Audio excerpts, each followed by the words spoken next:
লম্বা জ্যাম, অনেকক্ষণ যাবৎ জ্যামের মধ্যে আটকে আছি।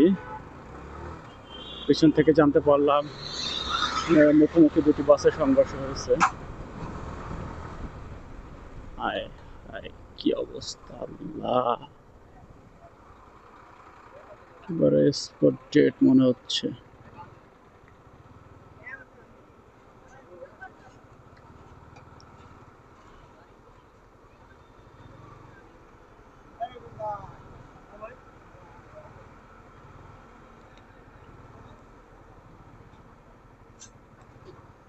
অন্তরা ক্লাসিক।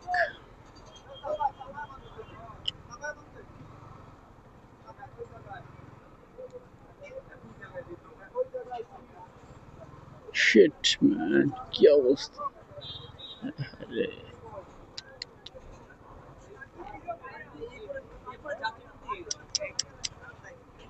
মুখোমুখি না, মুখোমুখি সংঘর্ষ হয়েছে। বাস দুটো একবারে দুমড়ে মুচড়ে গেছে।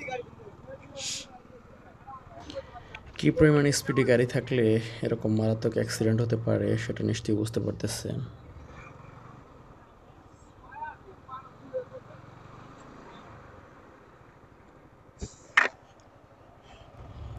তবে এরকম দুর্ঘটনা নতুন কিছু নয়, এটা এই রোডে প্রতিদিনই হচ্ছে।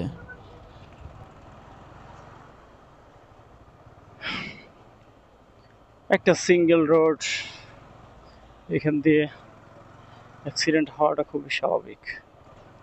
যে কোনো মুহূর্তে যে কোনোভাবে অ্যাক্সিডেন্ট হইতে পারে।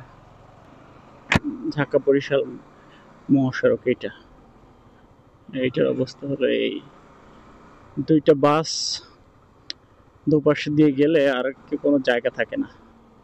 তো এইখান দিয়ে ভ্যান চলে, অটো চলে, ওই টমটম চলে, আরো কত কি আছে, অনেক কিছুই চলে।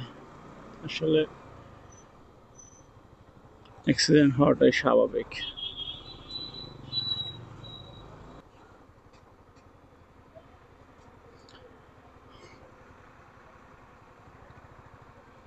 এইখানে আবার কি হয়েছে? ওই যে টেসলা একটা ঢুকাই দিছে।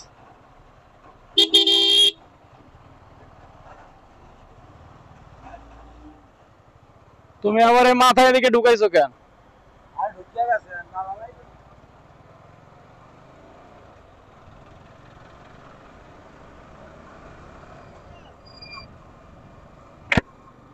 পদ্মা সেতু চালু হয়ে যাওয়ায় এই রোডে অ্যাক্সিডেন্টের মাত্রা দিন দিন বৃদ্ধি পাচ্ছে। গাড়ি যত বাড়তেছে অ্যাক্সিডেন্টের মাত্রা তত বাড়তেছে। এটাকে কমিয়ে আনতে হলে অবশ্যই এই রাস্তা 4 লেন কিংবা 6 লেন করতে হবে দ্রুত, অন্যথায় এই অ্যাক্সিডেন্ট থামানো অসম্ভব। একটু সামনে যে দেখি সামনের কি অবস্থা।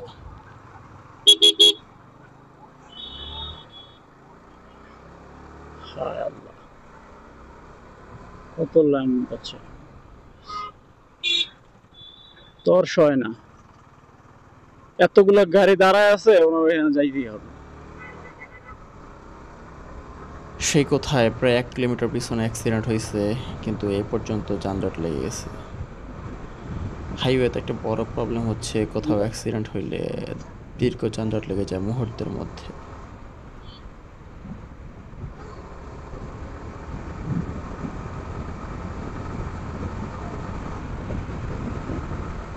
কয়েক কিলোমিটার পর্যন্ত যানজট লেগে গেছে।